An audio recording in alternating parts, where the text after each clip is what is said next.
2 Timothée 3, 15.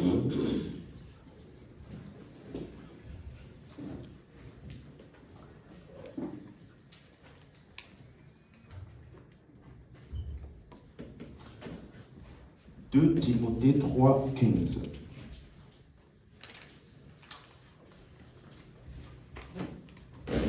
Dès ton enfance, tu connais les saintes lettres qui peuvent te rendre sage à salut par la foi en Jésus-Christ. » La suite. « Toute écriture est inspirée de Dieu et utile pour enseigner, pour convaincre, pour corriger et pour instruire dans la justice. » Donc les Écritures, d'après ce verset, elles sont utiles pour enseigner. Amen. Donc les Écritures ne sont pas utiles pour être mentionnées. Vous comprenez? Ou pour être simplement citées. Mais les Écritures sont utiles pour être enseignées, pour enseigner. Donc, généralement, lorsque les personnes veulent transmettre des erreurs ou alors des hérésies de génération en génération, ce qu'ils font, c'est de simplement mentionner les versets. Or, les Écritures doivent être expliquées de telle sorte que ça emmène de la clarté dans la compréhension des auditeurs. Quelqu'un suit? Juste citer la Bible ne veut pas dire que tu la comprends. Même le diable a cité un verset biblique, n'est-ce pas? À Jésus. Donc, si citer beaucoup de versets voulait dire que tu enseignes, alors cela voudrait dire que beaucoup de personnes, ou même le diable aussi, enseignent. Suivez? On va prendre par exemple l'exemple de Apollos dans Acte 18, Acte des Apôtres, chapitre 18, verset 24. Le cas de Apollos, qui était un bon citeur de la Bible. Regardez. Un juif nommé Apollos, originaire d'Alexandrie, homme éloquent et versé dans les Écritures. Il va à Éphèse. Voilà la caractéristique d'Apollos. Regardez la suite, qu'est-ce qu'on dit de lui? Il était instruit dans la voie du Seigneur et fervent d'esprit. Il annonçait et enseignait avec exactitude ce qui concerne Jésus, bien qu'il ne connût que le baptême de... En d'autres termes, il connaissait beaucoup de versets, mais la seule compréhension qu'il pouvait tirer de tous les versets qu'il connaissait là était limitée au baptême de Jean. Vous voyez? Donc, ça veut dire que tu peux connaître beaucoup d'écritures ou beaucoup de versets, mais ce n'est pas d'abord ça qui compte. C'est quelle est la compréhension de Christ que tu es capable de sortir et de fonctionner à partir des versets que tu cites. Regardez le verset 26, qu'est-ce qui s'est passé? Il se mit à parler librement dans la synagogue.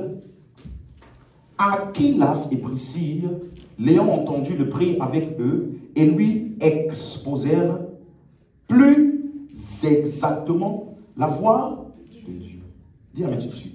Donc, qu'est-ce qu'il est en train d'essayer d'expliquer? Ça veut dire que, suis-moi, lorsque tu comprends vraiment le message des Écritures, lorsque tu entends quelqu'un parler, tu es capable de le situer. Vous comprenez? Quelqu'un peut citer beaucoup de versets, beaucoup citer. Mais ici, on dit qu'ils l'ont entendu parler parce qu'Aquilas et Priscille, pour ceux qui connaissent les Écritures, ce sont des disciples de Paul. Ok? Ce sont des personnes qui travaillaient dans le ministère avec Paul. Et quand ils ont entendu Apollos parler, ils ont détecté que sa compréhension des Écritures était limitée, même s'il était versé dans les Écritures. Quelqu'un comprend? Donc, le but, ce n'est pas simplement de te donner beaucoup de versets bibliques, mais c'est plutôt pour que tu puisses comprendre. Quelqu'un suit? Donc, il faut qu'à partir de cet enseignement, tu sois en mesure de comprendre. Pas juste de dire, ah, dans tel verset, il est écrit ça. Non, il faut que tu sois en mesure de comprendre. Quelqu'un suit? Donne-moi la main. Donc, on a donc commencé à parler de la dîme. Je ne vais pas revenir sur tout ce qu'on a vu depuis le début, mais récemment, on a commencé à parler des 3 types de dîmes. On se rappelle? Dans la dîme de la loi, première chose, on a vu que ce n'était pas de l'argent, c'était de la nourriture. Et donc, dans cette loi-là, il y a 3 types de dîmes. Donc, ça veut dire que ce que le peuple d'Israël payait comme dîme n'était pas 10%. Est-ce qu'on se rappelle de ça? On a vu que c'était combien? 23,3. Quelqu'un comprend? Donc, ça veut dire que au jour d'aujourd'hui, Si tu veux appliquer la dîme biblique, il ne faut pas que tu donnes 10%. Donc seulement, ce n'est pas 10%. Et en plus, on va voir aujourd'hui que beaucoup de personnes, par manque justement de compréhension de ce sujet qu'on appelle la dîme. Bon, je ne vais pas revenir sur ça aussi, mais il y avait quelqu'un qui avait dit quelque part que ce que Abel avait payé, c'était la dîme. Ce que Abel avait offert à Dieu, c'était la dîme. Voilà pourquoi Dieu l'avait accepté. Vous vous rappelez, j'avais expliqué ça ici. Il me semble, c'était la partie 3 de cet enseignement, que ce que Abel avait donné n'était même pas un animal. Tu vois? Si tu es au niveau de la dîme, tu es très, très, très, très loin. Parce que, disons rapidement, Hébreux 11, verset 4. Regardez ce que la Bible dit. On n'a jamais appelé ce que Abel a offert la dîme. Suivez? C'est par la foi qu'Abel offrit à Dieu un sacrifice plus... Donc, on n'appelle pas ça dîme. Ce qu'il a offert, hein, on n'a pas appelé ça dîme. On a appelé ça sacrifice plus excellent. Et pour comprendre ce que ça veut dire sacrifice plus excellent, il faut aller regarder partie 3. Parce que ça t'explique que sacrifice plus excellent n'est jamais utilisé pour les sacrifices animaux physiques qu'on faisait dans la loi. Vous suivez? Quand on dit que c'est plus excellent, c'est en réalité parce que ça a une valeur éternelle. Et c'est offert, ça parle principalement du sacrifice de Jésus. Donc qu'est-ce que Abel avait offert? Il avait offert sa foi en l'œuvre sacrificielle de Jésus. Quelqu'un suit? Amen. Donc, même chose, d'autres personnes, ils mentionnent Abraham. Dans Genèse 14, ouvrons, c'est des rappels rapides. Oh, mais Abraham avait donné la dîme avant la loi. On se rappelle? Et donc, j'ai expliqué que si tu veux appliquer la dîme d'Abraham, ce n'est pas une simple dîme qu'il a donnée. Pourquoi? Parce qu'il était parti en guerre. Et il avait vaincu la guerre. Au verset 14, c'est ça. Dès qu'Abraham eut appris que son frère avait été prisonnier, fait prisonnier, il ama 318 de ses plus braves serviteurs nés dans sa maison et il poursuivit les rois jusqu'à Dan. La suite, il divisa sa troupe pour les attaquer de nuit et lui et ses serviteurs et les battit. Il les poursuivit jusqu'à Shoba qui est à la gauche de Damas. La suite, il le ramena. Quand on dit ramener, ça veut dire quoi? Il a pris avec lui. Est-ce qu'il y a une différence entre amener et ramener? Oui. Amener, ça veut dire quoi? Tu amènes d'un point A vers un point B. Ramener, ça veut dire quoi? C'était un point A, c'est passé un point B, toi tu prends le B, tu ramènes un A. Donc ce qu'il a ramené là, ce n'était pas lui. Hein? Il ramena toutes les richesses, il ramena aussi Lot, son frère, avec ses biens, ainsi que les femmes et le peuple. Donc, ce que Abraham a ramené là, n'était pas à lui. Ce n'était pas son salaire, ni ses revenus. C'était ce qu'on appelle le butin de guerre, ce qu'il a ramené de la guerre. Verset 17, la suite. Après qu'Abraham fut revenu vainqueur de Kedorlaomer et ses rois qui étaient avec lui, le roi de Sodome sortit à sa rencontre dans la vallée de Chavé, qui est la vallée du roi. Verset 18. Melchisedec, roi de Salem, fit apporter du pain et du vin. Il était sacrificateur du Dieu très haut. La suite. Est-ce qu'on suit? Soyez attentifs. Il bénit Abraham et dit: béni soit Abraham par le Dieu très haut, maître du ciel et de la terre. Quelqu'un suit? Donc, verset 19, verset 20, béni soit le Dieu très haut qui a livré tes ennemis entre tes mains, et Abraham lui donna la dîme de tout. Donc la dîme de tout là, c'est la dîme de quoi? De ce qu'il a ramené de la guerre. On est d'accord? Donc, la dernière fois, j'avais dit que ce que Abraham avait donné à Melchisedec ici, c'était 10% du butin de guerre. On se rappelle? Ce qui était une pratique historique des coutumes païennes. Quelqu'un suit? Est-ce que quelqu'un suit? Maintenant, verset 21. Le roi de Sodome dit à Abraham: donne-moi les personnes et prends pour toi les richesses. La suite. Abraham répondit au roi de Sodome: je lève ma main vers l'Éternel, le Dieu très haut, maître du ciel et de la terre. La suite. Je ne prendrai rien de tout ce qui est à toi, pas même un fil, ni un cordon de soulier, afin que tu ne dises pas: j'ai enrichi Abraham, rien pour moi.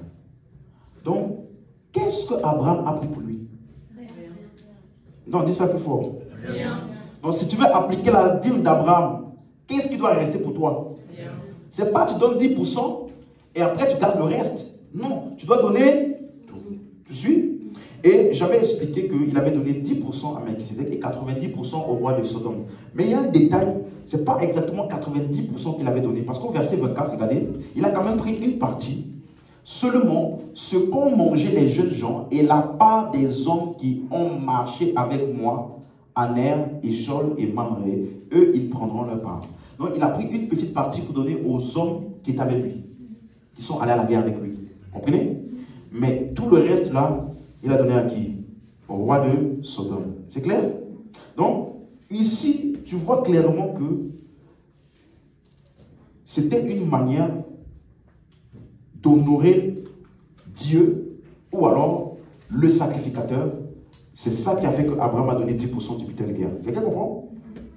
Ce n'est pas Dieu qui lui a demandé de faire ça. Voilà pourquoi Abraham n'a jamais répété ça après.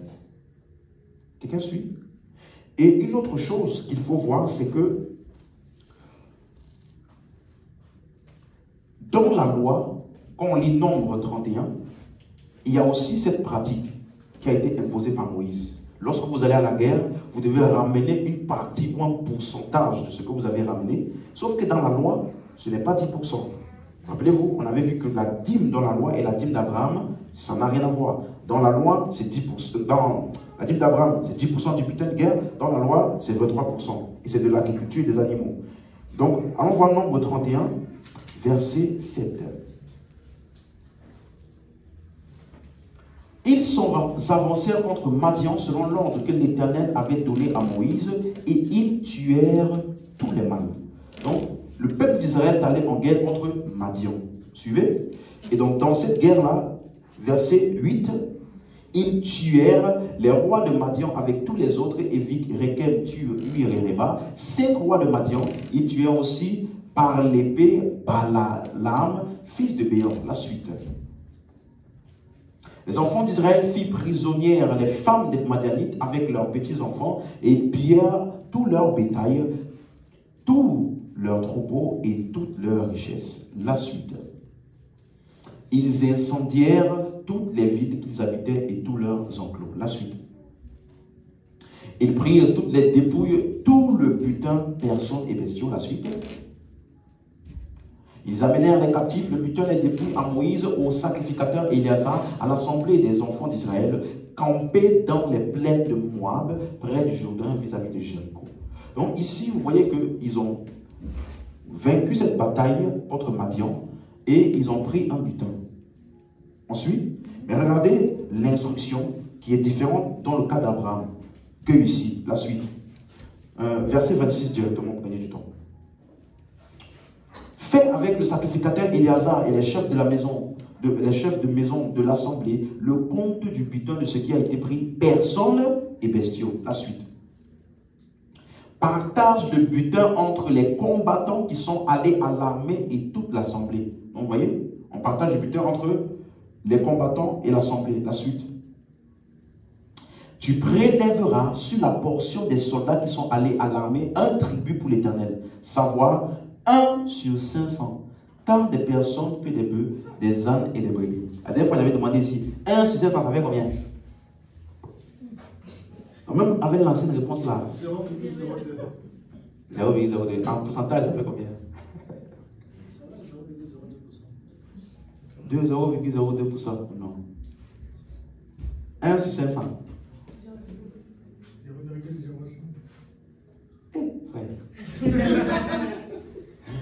0,2%.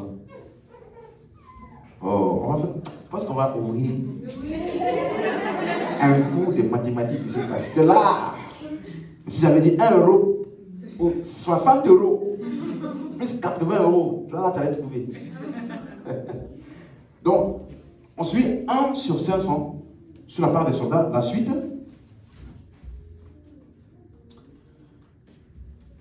Vous le prendrez sur leur moitié et tu le donneras au sacrificateur Éléazar comme une offrande à l'Éternel. La suite.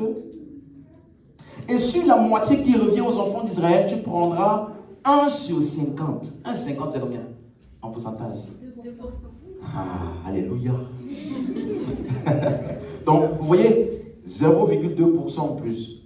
2%, ça fait 2,2% qu'il fallait prendre du butin de guerre pour donner au sacrificateur pour l'éternel. Vous suivez? Donc, c'est la même chose, sauf que dans le cas d'Abraham, c'est différent. Vous suivez? Donc, dans tous les cas, c'est impraticable aujourd'hui.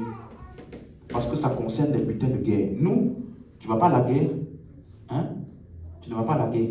Ce que tu donnes à l'église n'est pas ce que tu as ramené de guerre. On est d'accord? Donc, ce n'est pas praticable aujourd'hui. Est-ce que tu es d'accord? Donc, ça veut dire que ce que nous donnons aujourd'hui n'est pas la dîme. Est-ce que c'est clair pour quelqu'un? Que certains disent non, nous, on ne paye pas la dîme. Nous, on donne la dîme. Vous avez entendu ça? Parce que là, quand on dit payer, là, c'est comme si c'est obligé. Frère, c'est comme si tu disais, nous, on ne paye pas les factures. On donne les factures. C'était un tribut qui était exigé, tant par les coutumes que dans la loi. Amen. Donc, un autre exemple que certaines personnes prennent souvent, c'est toujours des rappels. Hein? Genèse 28, verset 20, au cas de Jacob. Jacob fit un vœu à l'Éternel en disant, si Dieu est avec moi et me garde pendant ce voyage que je fais, s'il me donne du pain à manger et des habits pour me vêtir, la suite. Et si je retourne en paix à la maison de mon père, alors l'Éternel sera mon Dieu. La suite, cette pierre que j'ai dressée pour monument sera la maison de Dieu et je te donnerai la dîme de tout ce que tu me donneras. Donc, j'avais dit ici, est-ce que vous avez trouvé un endroit dans la Bible où il a rempli ce vœu-là? N'as-tu, toi et moi, là, n'as-tu jamais promis quelque chose à tes parents, tout en sachant très bien dans ton cœur que tu ne le feras pas? Hein? Maman, je me rappelle. Moi, dans mon cas, là, c'est ma mère qui me faisait plutôt les baisses. On partait à la fête, et puis ma mère, des fois, quand tu danses bien, là, on te donne un peu d'argent à la fête. Et puis ma mère, elle me disait, prête-moi, t'inquiète pas, je vais te rembourser. Ah, tu dis quoi, ça veut dire que tu vas faire ça? T'inquiète pas, donne-moi, je vais te rembourser dans un mois, dans quelques mois là, toi, parce que là, on a besoin de payer les factures, tout ça. Je dis, bon, en tant que bon garçon, je vais aider. Je prête à ma mère, elle va me rembourser. Le jour où je viens pour demander, tu sais combien d'années j'ai pris soin de toi? Le loyer de la... Tu connais, ça coûte combien? Les factures d'électricité, ça coûte combien? C'est le nombre d'années que j'ai pris soin de toi, tu vois, non? Donc, c'est ça que Jacob a fait. Parce que tu ne vois voir nulle part où il a accompli ça. Quelqu'un suit. Donc, en fait, d'autres personnes, ils utilisent ce verset pour dire que si tu veux un salaire de 3 000 euros et qu'aujourd'hui tu gagnes seulement 2 000 euros, mets Dieu au défi. Mets Dieu à l'épreuve. Commence à payer la dîme du salaire que tu veux. Et tu vas voir comment Dieu va ouvrir une porte et tu vas commencer à gagner le salaire là. Frère, en toute sincérité, honnêteté, on est devant Dieu. Si tu as déjà fait ça là, ça a marché. Parce que moi j'ai fait, hein. Et je suis devant vous. Tu vois, ça c'est juste des techniques pour que tu augmentes l'argent que tu donnes à l'église. C'est tout. Quelqu'un suit? Un autre exemple, Joseph. Dans Genèse 47, bon, je ne vais pas tout lire parce qu'on n'a pas le temps, mais du verset 13 au verset 23, vous lirez ça chez vous, mais on se rappelle, il y a eu la famine, et puis l'argent a manqué. Vous vous rappelez cet exemple-là? Il y a eu un moment où il n'y avait plus d'argent, parce que tout le peuple donnait l'argent à Joseph, et verset 13, il n'y avait plus de pain dans tout le pays, car la famine était très grande. Le pays d'Égypte et le pays de Canaan languissaient à cause de la famine. La suite, Joseph recueillit tout l'argent qui se trouvait dans le pays d'Égypte et dans le pays de Canaan. Contre le blé qu'on achetait, il fit entrer cet argent dans la maison de Pharaon. Verset 15. Quand l'argent du pays d'Égypte et du pays de Canaan fut épuisé, tous les Égyptiens vinrent à Joseph en disant, donne-nous du pain, pourquoi mourions-nous en ta présence, car l'argent manque. Donc l'argent a fait comment? Était épuisé, l'argent manquait. Quelqu'un suit? La suite. Joseph dit, donnez vos troupeaux et je vous donnerai du pain contre vos troupeaux si l'argent manque. Vous voyez? Donc ici le troupeau, les troupeaux ont été utilisés en échange de la nourriture. Vous suivez? Par la suite, les troupeaux aussi sont finis. Ensuite, ils ont commencé maintenant à parler, verset 18.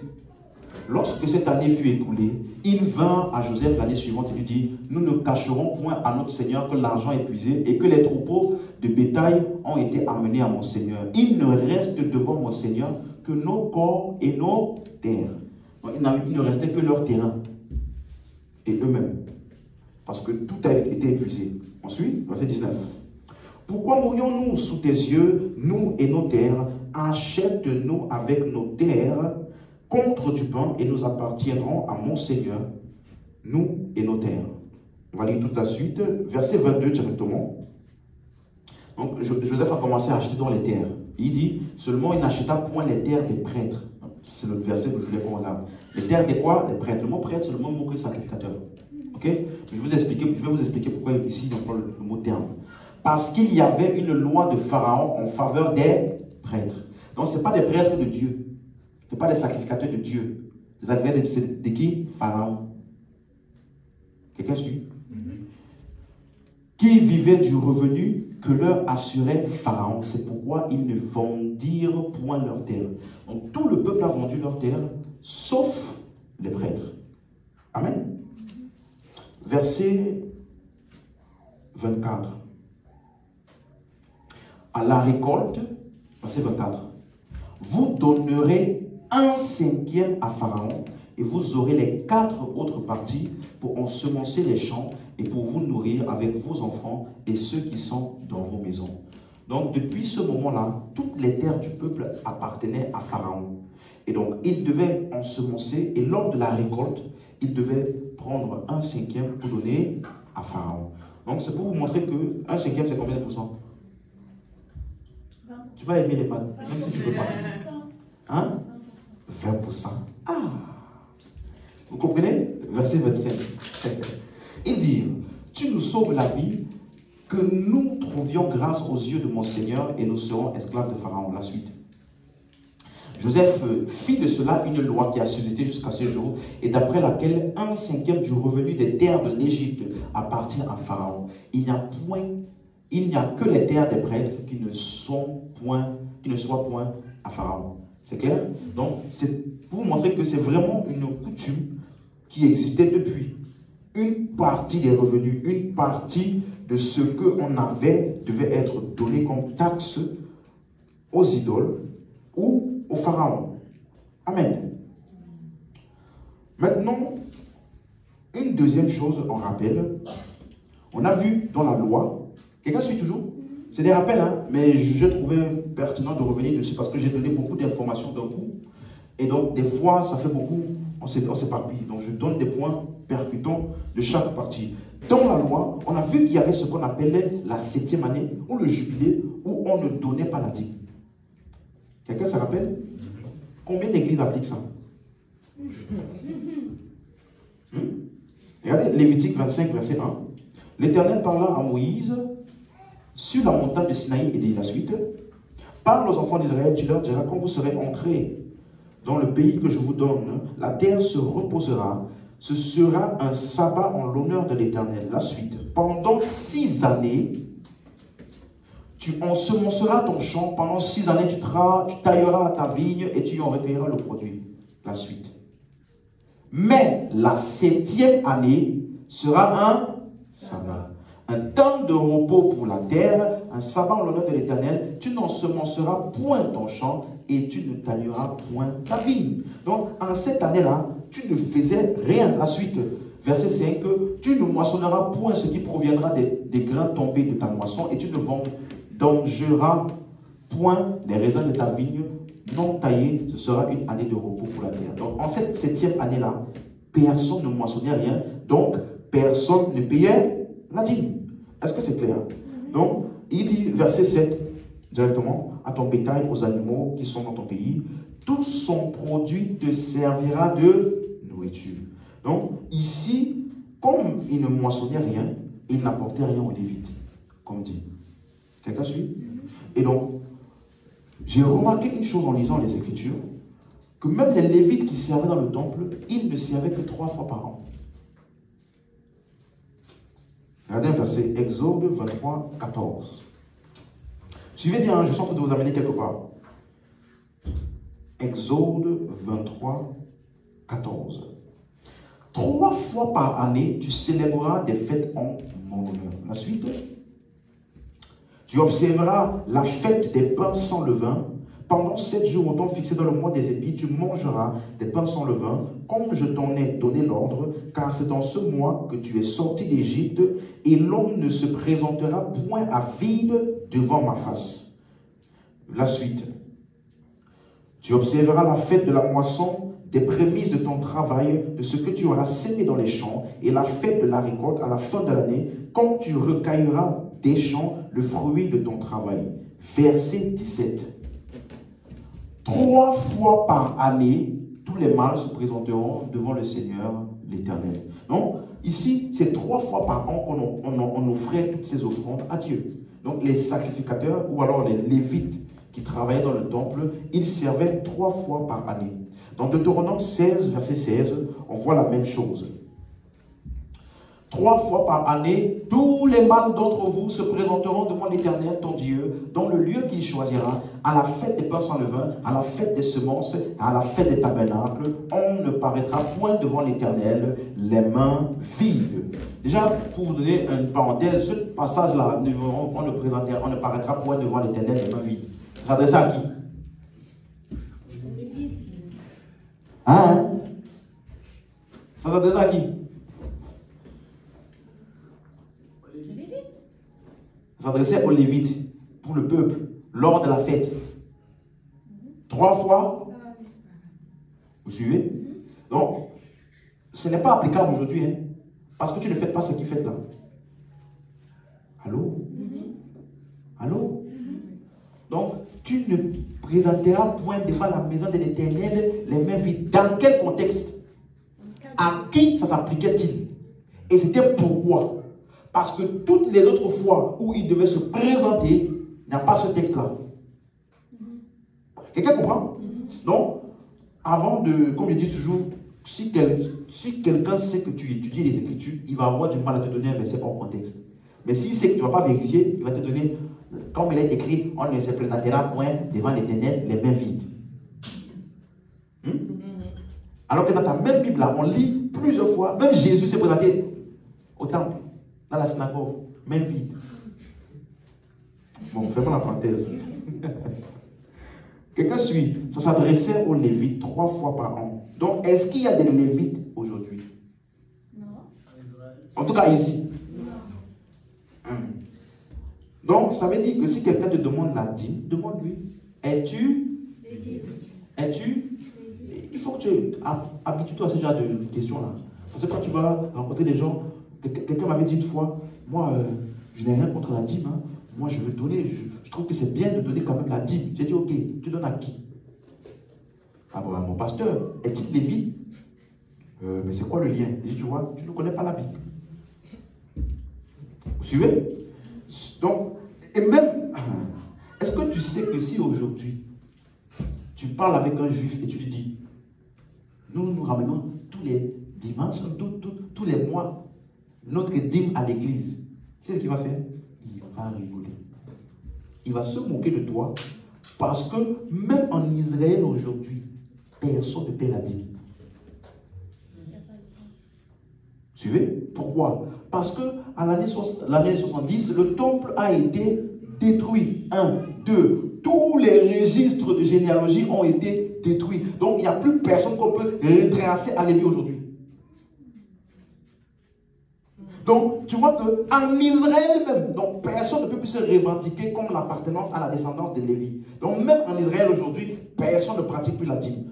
Mais en Afrique, en Europe,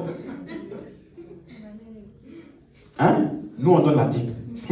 Plusieurs sont devenus Lévites. Eh, Seigneur. Tandis que, si quelqu'un me parlait de sacrificature ou de sacerdoce, le sacerdoce de Christ n'est pas par généalogie. On avait vu que le sacerdoce de Christ a été institué par sa résurrection. Regardez un verset, Hébreux 7, 14. Car il est notoire que notre Seigneur est sorti de Juda. Tribu dont Moïse n'a rien dit pour ce qui concerne le... Vous voyez? Donc, il est sorti de Juda. Verset 15. Donc, comment est-ce qu'il a été sacrificateur? Cela devient plus évident encore quand il paraît un autre sacrificateur à la ressemblance de Melchisédek. La suite. Institué non d'après la loi d'une ordonnance charnelle. Ce qu'il appelle la loi d'une ordonnance charnelle ici, c'est quoi? C'est une sacrificature ou un sacerdoce où c'est transmis par généalogie. Si tu appartiens à la tribu de Lévi, tu peux être sacrificateur. Quelqu'un suit? Donc il dit que la manière dont Jésus est sacrificateur aujourd'hui là, ce n'est pas selon la loi d'une ordonnance charnelle, mais selon la puissance d'une vie impérissable, ou alors par sa résurrection. C'est clair? Donc aujourd'hui, Jésus est souverain sacrificateur selon l'ordre de Melchisédek, verset 17. Car ce témoignage lui est rendu, tu es sacrificateur pour toujours selon l'ordre de Melchisédek. C'est clair? Donc, c'est par sa résurrection qu'il est devenu souverain sacrificateur. Donc, Jésus n'aurait jamais été appelé sacrificateur, naturellement parlant. Parce que d'où il est sorti, la tribu d'où il est sorti, était la tribu de Juda. Quelqu'un comprend? Mais il est sacrificateur, non pas selon le naturel, mais selon le surnaturel. Pourquoi? Parce que c'est en vertu de sa résurrection qu'il a réuni les juifs et les non-juifs en une seule race. La nouvelle création. Et voilà pourquoi la Bible dit maintenant, il n'y a ni juif, ni grec. Donc, si toi on te dit, apporte ta dîme à cause de Malachie, il n'y a ni juif, ni grec. Donc, ce qui s'appliquait à la loi ne s'applique plus à nous. Pourquoi? Il n'y a ni juif, ni grec. Quelqu'un suit? Le sacerdoce de Christ est institué par sa résurrection qui est la nouvelle naissance. Et donc tous ceux qui appartiennent à Christ, eux aussi sont passés par ce même processus, par ce même événement, la nouvelle naissance. Amen. C'est clair?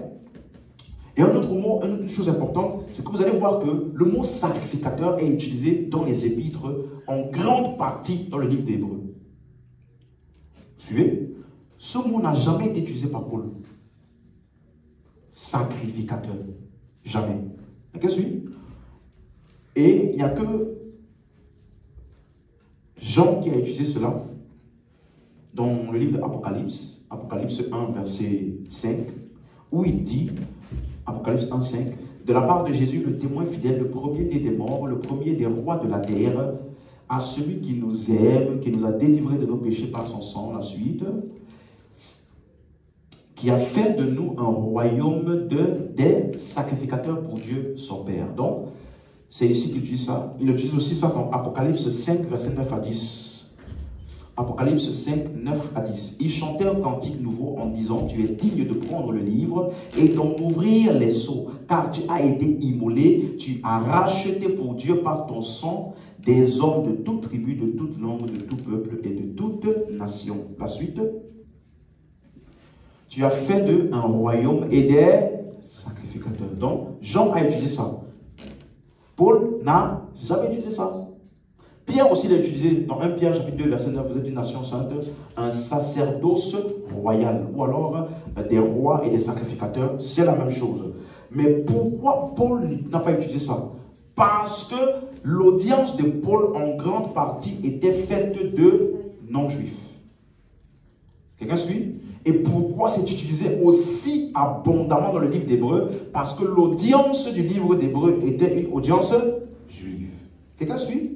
Et il n'y a aucun moyen d'expliquer sacrificateur, sacerdoce à quelqu'un qui n'a pas l'habitude ou qui ne connaît pas tout ce qui a lien au temple. Quelqu'un suit? Donc c'est la même chose pour la dîme. Puisqu'elle était apportée aux Lévites et les Lévites aux sacrificateurs. Donc, tu ne peux pas utiliser ce langage-là pour un non-juif aujourd'hui. Voilà pourquoi dans les épîtres, ce n'est que Hébreu qui a utilisé, qui a mentionné la dîme, parce que ça s'adressait aux Juifs qui connaissaient l'histoire de Melchisédek et Abraham. Quelqu'un comprend? Donc, Et donc, voilà pourquoi c'est une mauvaise chose, c'est une malversation d'utiliser la dîme pour nous qui sommes en France aujourd'hui. Suivez? Quelqu'un comprend?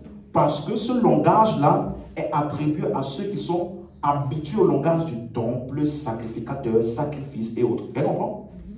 Voilà. Donc, lorsque tu vois quelqu'un qui paye toujours la dîme, tu peux te moquer de lui. Pourquoi? Parce qu'il est ignorant vis-à-vis des Écritures. La Bible appelle cet homme insensé. Vous êtes lent à croire ce qu'ont dit les profs. Donc, quand tu ne comprends pas le message des Écritures là, ce n'est pas une insulte, tu es insensé. Quelqu'un comprend? Et donc, je dirais même à certains d'entre nous, ou je veux dire même des pasteurs, il faut arrêter de demander la dîme aux gens, puisque nous ne sommes pas des lévites. Quelqu'un comprend? Il faut arrêter d'être des pseudo-lévites ou des lévites 2.0 ou lévites améliorés. Nous ne sommes pas des lévites. Et vous aussi, le peuple de Dieu, il faut arrêter aussi de donner la dîme. Dis amen. Je n'ai pas dit 10% de ton salaire, j'ai dit la dîme. Ah non, Jésus, il est notre souverain sacrificateur, il reçoit nos dîmes dans les cieux. Tandis que la dîme qu'on donne là, c'est dans un compte bancaire. C'est dans un compte bancaire qu'on met ça. Non, il ne reçoit pas ça au ciel. Non. Quelqu'un suit? Bon, allons dans Malachie, on va voir quelque chose. La manière dont je parle, ça peut souvent un peu choquer. Mais je suis conscient que ce n'est pas tout le monde qui manipule. Il y a des personnes qui le font vraiment par ignorance.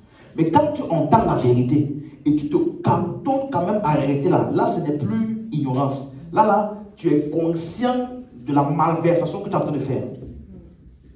Quelqu'un suit? C'est possible d'être ignorant. Mais quand tu commences à entendre là et tu fais tes oreilles là, là c'est autre chose. Là tu deviens manipulateur. Amen. Donc Malachie 3, verset 8. J'avais commencé à parler de ça vendredi dernier. Un homme trompe-t-il Dieu, car vous me trompez et vous dites, en quoi t'avons-nous trompé? Dans les dîmes et les... Dans les dîmes et les... Donc ça veut dire que plusieurs disent que tu trompes Dieu quand tu ne donnes pas la dîme. Mais disons la suite, verset 9. Vous êtes frappés par la malédiction et vous me trompez. La version Semeur dit, vous me volez.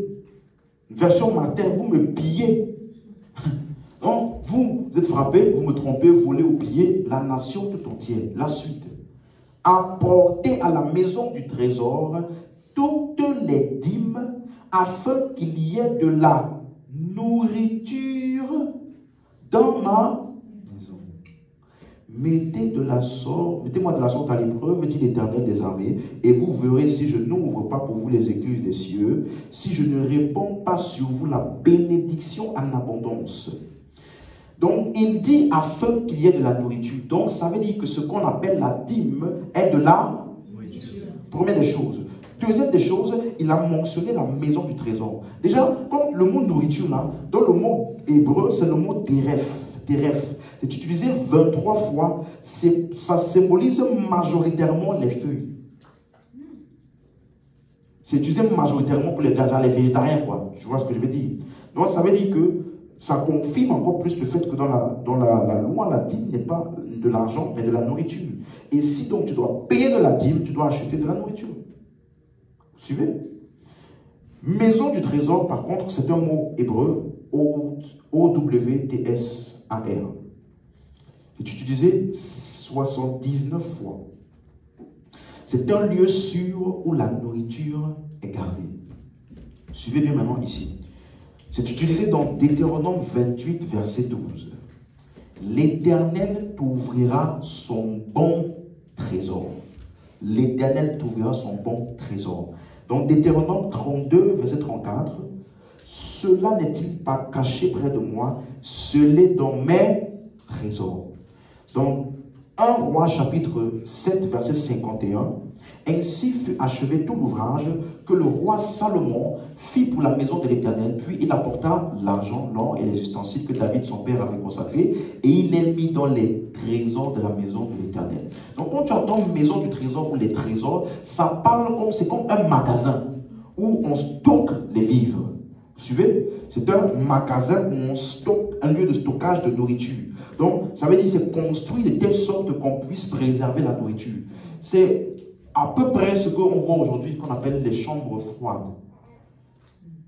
Vous voyez, où là-bas on met des vivres, de la nourriture pour ne pas qu'elle puisse se détériorer. C'est ça. Donc ça ne parle pas d'un compte bancaire. Ensuite, il dit apportez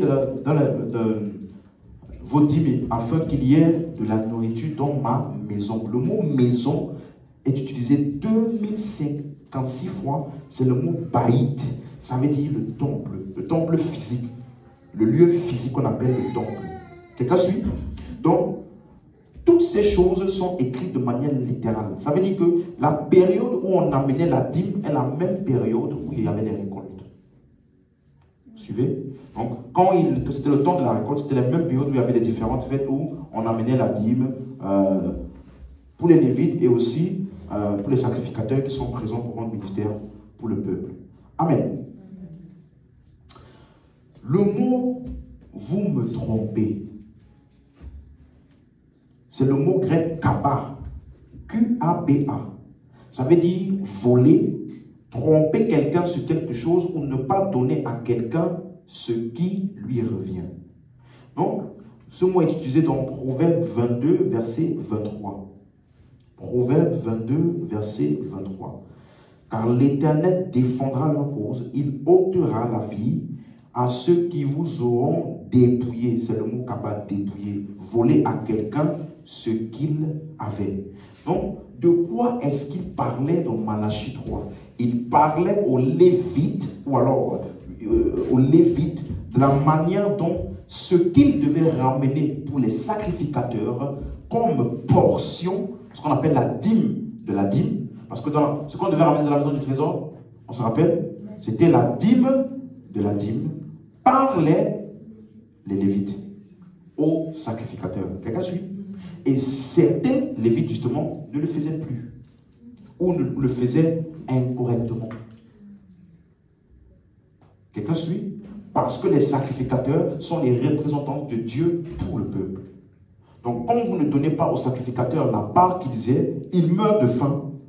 Ils n'ont pas de nourriture. Donc, apportez à la maison du trésor vos dîmes afin qu'il y ait de la nourriture. Pour qui? Les sacrificateurs. Quelqu'un suit? C'est pour ça qu'il dit tromper ou voler. Ce n'est pas que Dieu, il est là, il se met là. Tu m'as volé, tu m'as trompé. Non, c'est plutôt que les représentants de Dieu, ceux qui sont censés amener, ministrer, représenter Dieu pour le peuple, ceux-là, vous ne leur donnez pas ce qui leur est dû dans les différentes portions. Quelqu'un suit? C'est de ça qu'il était question. Donc, si tu ne comprends pas les contextes de ce qui est dit, tu vas toujours mélanger des versets. Comme il y a tout type d'enseignement, franchement, sur la dîme, j'ai déjà entendu tellement de choses. Parce que il faut forcément détourner les versets pour que la dîme ait l'ampleur qu'elle a aujourd'hui. Puisque ce n'est pas quelque chose de flagrant dans la vie de l'Église primitive, ni dans la vie du Nouveau Testament. Donc, il faut forcément prendre les versets en contexte, essayer de... Quelqu'un disait une fois que, je vous ai dit ça, le péché d'Adam, là, ce qu'il avait mangé, c'était quoi? La dîme. Parce que Dieu l'a dit, tu peux manger tout, sauf l'arbre de la connaissance du bien et du mal. Non, c'était quoi? La dîme. Donc Adam a mangé la dîme. Ce n'est que les ignorants qui peuvent accepter ça. Que Adam, il a mangé la dîme. Hey! Si tu me dis, j'ai perdu mon travail aujourd'hui, je te donne un exemple. Tu me dis, j'ai perdu mon travail aujourd'hui parce que je ne paye pas la dîme. Soyons sincères. Combien de personnes ne payent pas la dîme et travaillent? Hein? Vous suivez? Parce que souvent, c'est parce qu'on est sous l'emprise de la manipulation et on ne réfléchit plus. Combien de personnes travaillent aujourd'hui, mais ne paient pas la dîme? Je ne parle pas des païens, je dis des chrétiens. Parmi les églises où ils disent que si tu ne paies pas la dîme, tu vas perdre ton travail. Il y en a parmi eux là. Hein? Ils travaillent bien et ne payent pas la dîme. Non, mais tu ne sais pas. Tu ne sais pas. Dieu est en train de les tester. Toujours des réponses tirées par les cheveux. Quelqu'un suit? C'est comme un pasteur disait une fois, dans une église de plus de 100 000 personnes, seulement 10 000 personnes seront sauvées. Il y aura seulement 10 000 personnes au ciel. Et dit ça dans une église de 100 000 personnes. Moi, c'est pas ça qui me dérange. Hein. C'est pas ça qui me dérange. Ce qui me dérange, moi, c'est que les gens là, ils sont revenus dimanche après. Ce que je ne comprends pas, ils auraient dû le virer. Tu n'es pas digne d'être notre pasteur. Tu nous dis qu'il y aura que 10 000 personnes qui seront au ciel. Et on est déjà 100 000. Donc, ça veut dire que tu nous dis déjà que nous tous là, même le fait qu'on vient ici là, il y en a certains d'entre nous, ça ne sert à rien. Donc, au lieu de le virer, ils viennent le dimanche d'après, en train de trembler. C'est chaud, c'est chaud, c'est chaud. C'est pour dire que, franchement, j'ai découvert, et j'ai fini par conclure que, certes, bon, ça peut choquer ce que je vais dire, hein. Certaines personnes méritent le genre de pasteur qu'ils ont. Pourquoi? Si tu leur dis la vérité, ils vont t'insulter. Ils vont te dire, tu es jaloux. Ce que tu dis là, ce n'est pas vrai. Parce que la religion aveugle l'intelligence de plusieurs. Il y a des personnes, si tu leur dis, tu es sauvé par la grâce, Christ a tout accompli pour toi, ils ne veulent pas entendre ça. Ils veulent qu'on leur dise, il faut que tu pries à 3h42 chaque jour. C'est l'heure où ton ciel est ouvert. Si tu loupes l'heure là, tu attends le lendemain ou tu attends encore 5 mois. Ils aiment ça. Tu suis? Si tu leur dis, nous, on ne donne pas la dîme, on donne librement selon que nous avons raison dans nos cœurs, comme les Écritures disent. Ils vont te dire, non, il faut qu'on te donne un montant parce que c'est ça là. Frère, des fois tu n'es pas embarrassé quand quelqu'un te dit, tu vas donner 10% pour que Dieu te bénisse.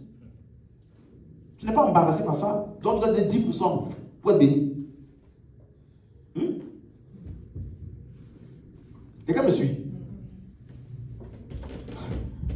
Je me rappelle, j'ai évangélisé une fois et un monsieur il disait, non, si tu pêches, tu vas en enfer. Je dis, ah bon? Parce que vous qui prêchez la grâce là, vous encouragez les gens à pécher. Je dis, alors j'ai demandé, tu as péché aujourd'hui? Tu as péché hier? Oui, mais je me répands. Donc, donc toi aussi tu pêches. Sans avoir écouté le message de la grâce, tu pêches quand même. Le débat était clos, hein? Vous comprenez? C'est pour vous dire que certaines personnes, ils ne veulent pas la vérité. Ils préfèrent qu'on leur dise certaines choses pour leur faire du bien. Je me rappelle, une fois on disait à quelqu'un, qui est l'homme le plus riche sur la terre? Au jour d'aujourd'hui, ce n'est plus Bill Gates. Hein? C'est qui? Bezos. C'est le gars de Louis Vuitton. Elon Musk. Bon, en tout cas, il y a quelqu'un qui est riche. Et ces hommes-là, Jeff Bezos, Elon Musk, aucun d'eux ne paie la dîme. Regarde ça. Aucun d'eux ne paie la dîme. Et je me rappelle, quelqu'un me dit, non, mais vous savez pourquoi le monde, ils réussissent? Ils n'ont pas de combat comme nous. Vous savez pourquoi quand ils font des choses, ça marche, ça avance, et nous, c'est compliqué? C'est parce qu'ils sont déjà dans la main du diable. Ils sont déjà dans la main du diable. Le diable les laisse prospérer. Il dit, mais comment ça se fait qu'il y a des incroyants qui sont pauvres alors? Comment ça se fait qu'il y a des incroyants qui galèrent? Si, comme ils sont dans la main du diable, tout ce qu'ils font doit réussir. Moi, je connais des incroyants là. Ils sont très pauvres. Hein? Et ils ne croient pas en Dieu. Ils rejettent Jésus. Quelqu'un comprend? Donc, ça, je vous ai dit, il faut que nous puissions réfléchir aux différentes choses qu'on nous raconte d'habitude. Amen. Mais moi, je crois fermement que par la grâce de Dieu, nous allons libérer les hommes sincères dans ce pays. Par la parole de Dieu. Ceux-là qui sont vraiment à la recherche de la vérité. Lorsqu'ils vont entrer en contact avec la vérité des Écritures, ça va faire écho en eux. Et ils vont commencer vraiment à s'aligner au véritable message des Écritures. Donne-moi la main si tu crois ça. Amen. Alléluia. Donc, nous avons vu donc que la dîme n'a jamais été l'argent, mais de la nourriture. Et c'était pour les Lévites. Donc, quiconque demande la dîme aujourd'hui doit être un Lévite. 2, ce qu'on doit lui donner là doit être de la nourriture. 3, on doit s'assurer qu'il travaille uniquement dans le temple et qu'il ne fait rien d'autre. Pas tu prends nos dîmes et puis tu vas faire ton business avec. Tu vends les livres, tu vends l'huile, tu vends les sel, tu vends l'eau. Et puis avec tout ça là, tu fais ton, tu viens avec des nouveaux constats tous les dimanches pour nous montrer à quel point tu t'as prospéré. Alors que c'est nous là, ce qu'on te donne là, qui fait que tu es comme ça. Quelqu'un comprend? Si tu veux demander la dîme, il faut faire. On doit construire un temple pour toi. Oui. Et tu vis là-bas dedans. Tu travailles H24 pour Dieu, pour nous. Et ce qu'on te ramène là n'est que la nourriture. Là, je vais commencer un peu à écouter ce que tu as dit.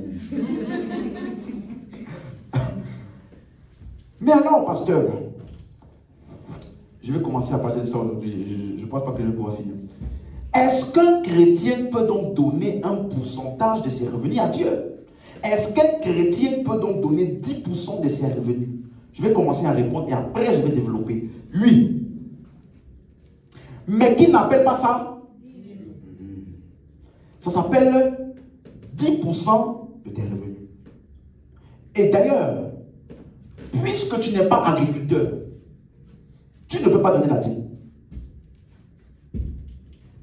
Parce que même à l'époque de la dîme, uniquement les agriculteurs et les fermiers, c'est-à-dire ceux qui travaillent dans les champs et les animaux, ce n'est que eux qui pouvaient donner la dîme. Mais toi, tu es quoi aujourd'hui? Banquier, tu travailles où? KFC. Bon, là-bas, il y a la nourriture, mais ce n'est pas la nourriture qu'on te paye.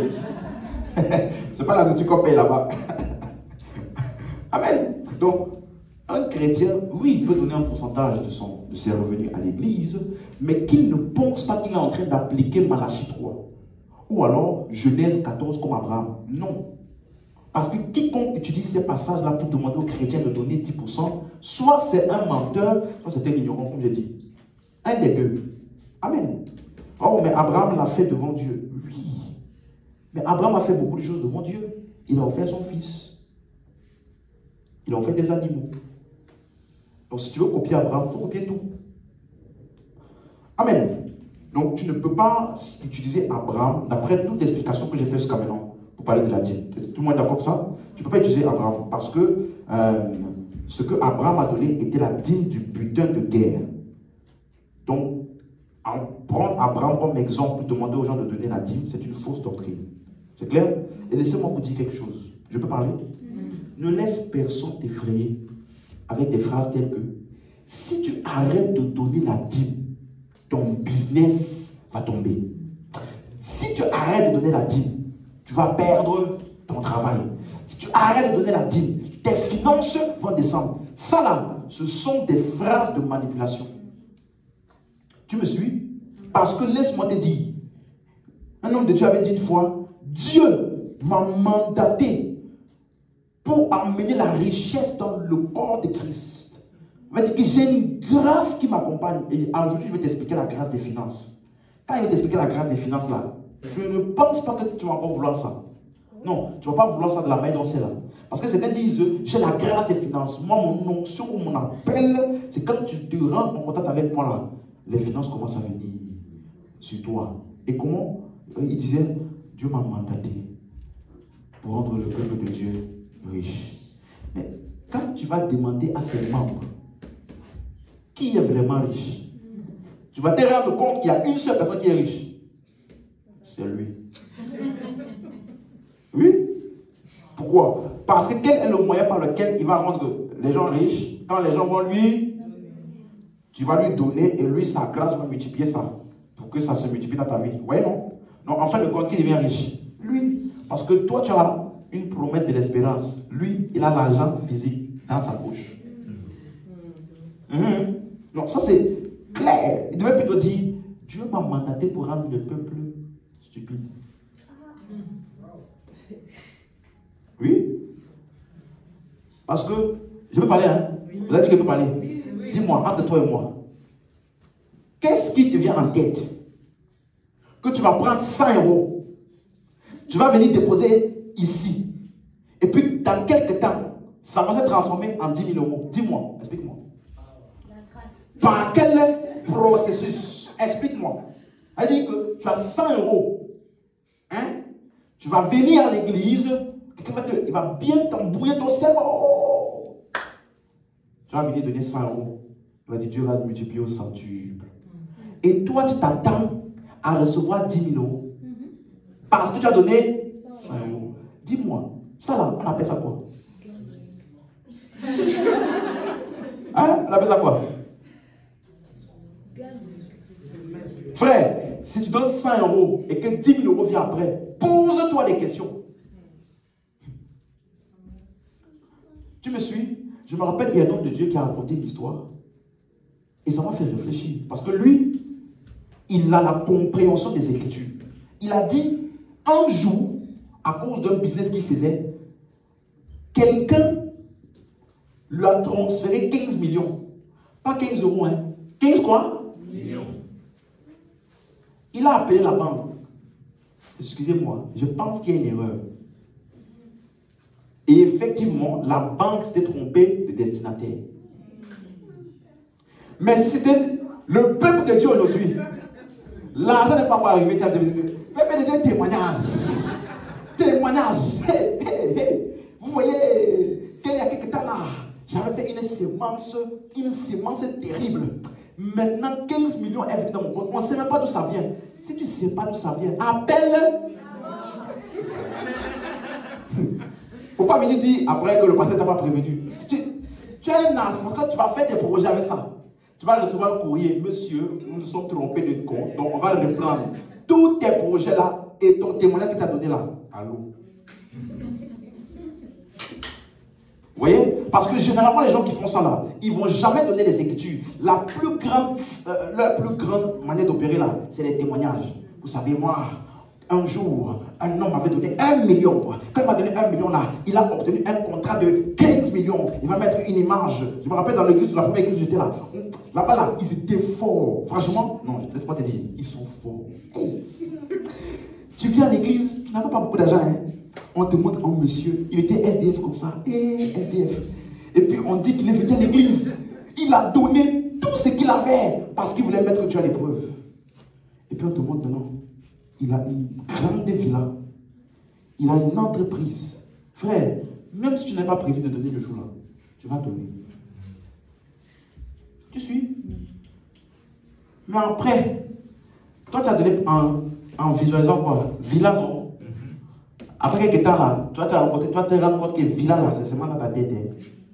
Ça ne va pas se matérialiser. Quelqu'un suit? Il faut que nous ayons la bonne perception de Dieu, de pourquoi nous donnons, de pourquoi nous faisons ce que nous faisons. C'est important. Tous les exemples que je donne là, ce n'est pas juste pour te faire rire. Il faut, c'est pour te donner des exemples concrets, des choses que les gens font et des choses qui se passent pour que tu saches que dans le monde où nous sommes là, et dans l'église même, il y a des doctrines qui ne sont pas bibliques, ou alors qui ne sont pas bibliquement correctes. Quelqu'un suit? Donc, ce n'est pas parce que quelqu'un t'a donné un témoignage que c'est vrai. Quelqu'un suit? Parce que si c'était vrai, nous tous là, ici là, on devait donner l'argent, et nous tous aussi, on devait recevoir multiplier. Pas, toute l'église donne, et puis il y a 2 personnes qui viennent donner témoignage. Moi, j'ai grandi en me demandant des fois, Dieu il est partial. Hein? Comment nous tous, on donne, et puis il y a 2 qui ont témoignage. Et nous tous là, Dieu nous a loupés. Quelqu'un suit? Donc, laisse-moi te dire, nous n'avons pas besoin de payer quelque chose à notre Père pour qu'il nous bénisse. Il nous a déjà bénis. Amen. Toutes ces histoires de dîmes, d'autres me parlent des prémices. Je vais toucher aussi les prémices. Oh, les prémices, ça veut dire tous les 1er janvier ou les premiers dimanches du mois, de l'année, pardon. tu dois donner tout ton salaire. Tu n'as pas grandi dans ça. Dieu t'a épargné. Elle dit, imagine-toi, un monsieur, il a travaillé pendant des mois sans salaire. Et puis, on lui donne tout ce salaire-là en un coup. Et le salaire-là, c'est le premier dimanche du mois, de l'année. Et son cœur commence à trembler. Son cœur commence à trembler. Ils m'ont donné tous mes salaires. Le premier dimanche de l'année. Le cœur commence à trembler. Ils ont dit que si tu ne donnes pas, toute l'année sera mauvaise. Tu vois, ça tu t'as réfléchi. Toute l'année passée a été déjà mauvaise parce que tu n'as pas eu de salaire, frère. L'année était déjà mauvaise. Et toi, tu as peur. Regarde, tu as ton loyer, tu as tes enfants, tu as les frais de scolarité, les dettes que tu as dû prendre pour t'en sortir. Et puis tu reçois ton argent. Et puis c'est la peur qui vient d'abord en toi. Et si je ne donne pas tout le salaire, le premier salaire là, et tu vois, tout te met, ça là, ça ne peut jamais venir de Dieu. Jamais. Donc, laissez-moi vous dire encore, je vous mets au défi. Écoute-moi, arrête de payer la dîme. Et tu vas voir, rien ne va se passer. Amen. Tu me suis? Moi, il ne donne pas la dîme. Quand tu me vois là, j'ai l'air de manquer. Hein? Même si je n'ai pas l'air, en vérité, je ne manque pas. Tu suis? Ça fait des années que je ne donne plus la dîme. Je n'ai pas dit que je ne donne rien. J'ai dit que je ne donne plus la dîme. Donc, Malachie 3 ne m'effraie plus. Il y a une époque, ça m'effrayait. Maintenant, là, ça ne m'effraie plus. Parce que j'ai compris à qui ça s'adresse, de quoi ça parle.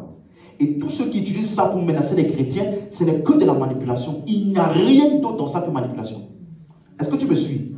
Donc, parce que les personnes les plus riches de ce monde-là, ce sont celles qui ne payent pas la dîme. Va au Qatar.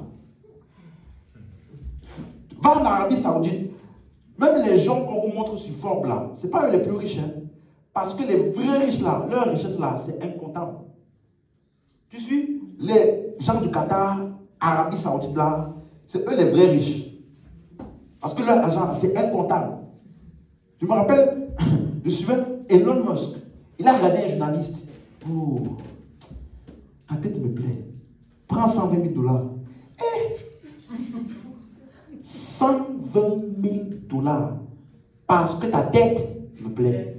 Et toi, tu viens à l'église. Seigneur, je dépose ma sémence pour que tu multiplies ça. Alors que quelqu'un, par un éclat du moment, il donne 120 000. Tu ne vois pas que tu es en train d'insulter Dieu. Ce sont des fausses doctrines pour maintenir les gens dans la servitude. Parce qu'ils savent que si tu comprends la vérité, ils n'auront plus jamais aucune emprise sur toi. Tu suis? Toutes ces dîmes, même malédictions générationnelles. Oh, Dieu punit les iniquités jusqu'à la 3e génération. Si toi tu t'assois simplement, tu relis ta Bible, est-ce que les gens à qui on a dit ça, ça s'est appliqué à eux? Hein? Ils ont fait 40 ans dans le désert, murmurer. C'est seulement les pères qui ont péri. Tous les enfants sont entrés dans la terre promise. Tu suis? Juste pour te montrer que la manière dont les gens interprètent ça là, ce n'est pas correct. Tu suis? Dis à ton voisin, arrête de payer la dîme.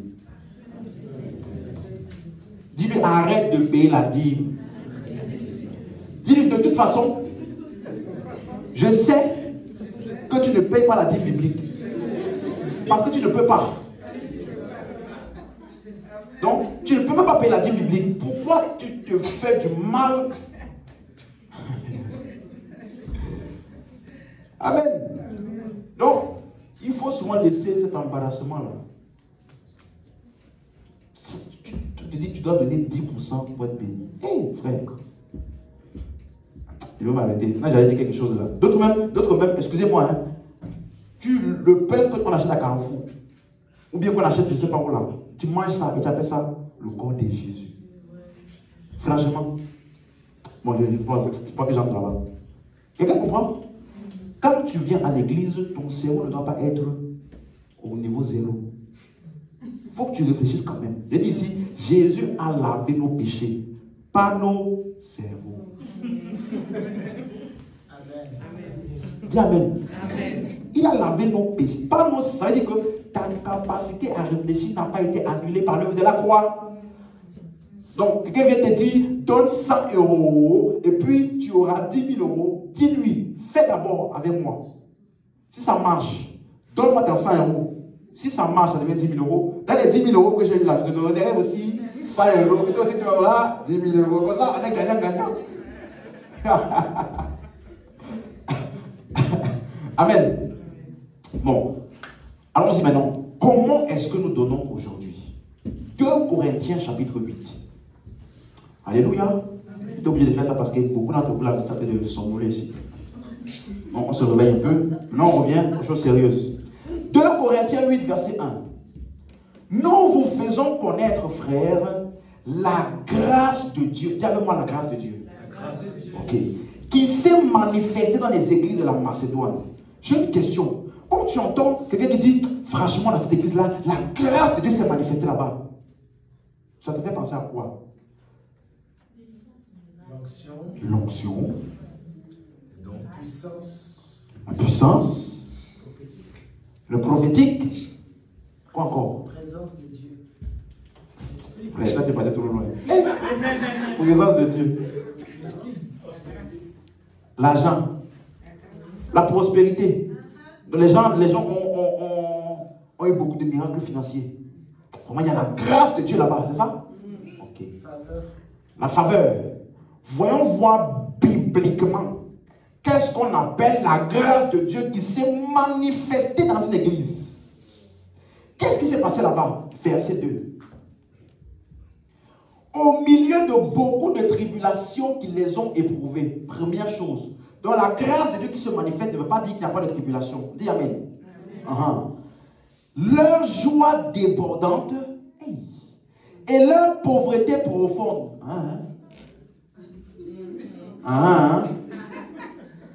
Donc la grâce de Dieu s'est manifestée là-bas. Il y avait tribulation. Pas de tribulation, beaucoup de tribulation. 2,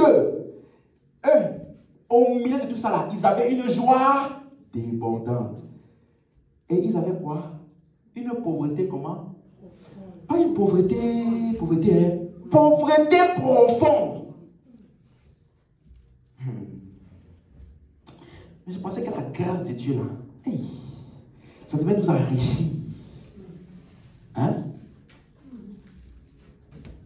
Leur joie débordante et leur pauvreté profonde ont produit quoi? Avec abondance quoi? De riche libéralité de leur part. Suis-moi. Qu'est-ce qu'on appelle riche libéralité?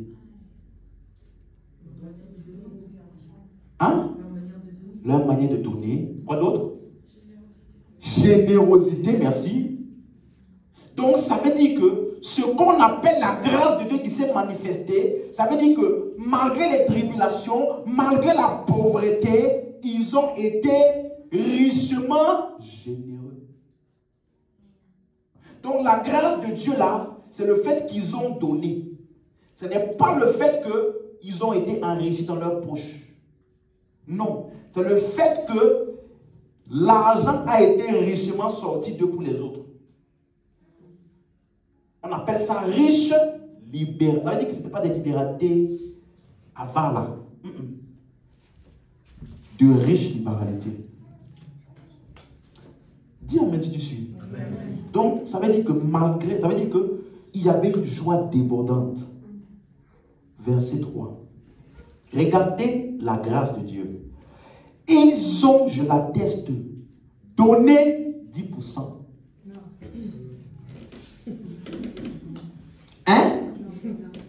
Ils ont donné quoi? Selon leur... Ils ont donné comment? 2 choses. Ils ont donné selon leur... Donc, tu vois que c'était volontaire. Et c'était selon leurs moyens. Pas selon le montant fixé par quelqu'un. Pas selon le pourcentage fixé par quelqu'un. Ils ont donné volontairement selon leurs moyens. Et pour eux là, même au-delà de leurs moyens. Aïe, aïe, aïe. Verset 4. Nous demandons avec de grandes instances. Dis-moi la grâce.